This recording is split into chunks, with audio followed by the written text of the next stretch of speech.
వీలవుతుందండి. గిరిజన శాఖ మంత్రి గుమ్మడి సంధ్యారాణి వివాదాస్పద వ్యాఖ్యలు చేశారు.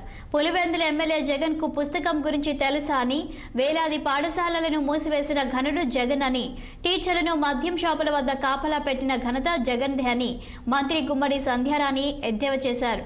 కనీస అవగాహన లేకుండా జగన్ తీసుకున్న నిర్ణయం ప్రభుత్వ పాఠశాలలో చదువుతున్న విద్యార్థుల పాలిట శాపంగా మారిందని అన్నారు.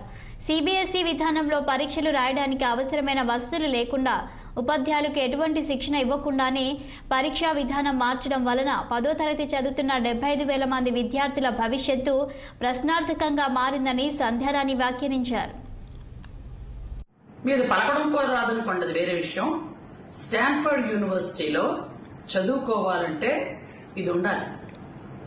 తెలివితేటలు, విజ్ఞానం ఉంటేనే అక్కడ సీట్ వస్తుంది.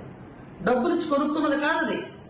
అక్కడ చదువుకొని వచ్చినటువంటి ఒక ఉన్నతమైన భావాలున్నటువంటి వ్యక్తి ఆయన తీసుకున్న నిర్ణయానికి మీరు మాట్లాడుతున్నారా? మీరు రాత్రిపూట ఆత్మలతో మాట్లాడి తీసుకున్న నిర్ణయాలు కాదు ఇవి. పేపర్లో ఒక వింత చూశానండి. గౌరవ పులివెందుల ఎమ్మెల్యే పుస్తకాల గురించి మాట్లాడుతున్నారు. బాబు, పులివెందుల ఎమ్మెల్యే గారు జగన్మోహన్ రెడ్డి గారు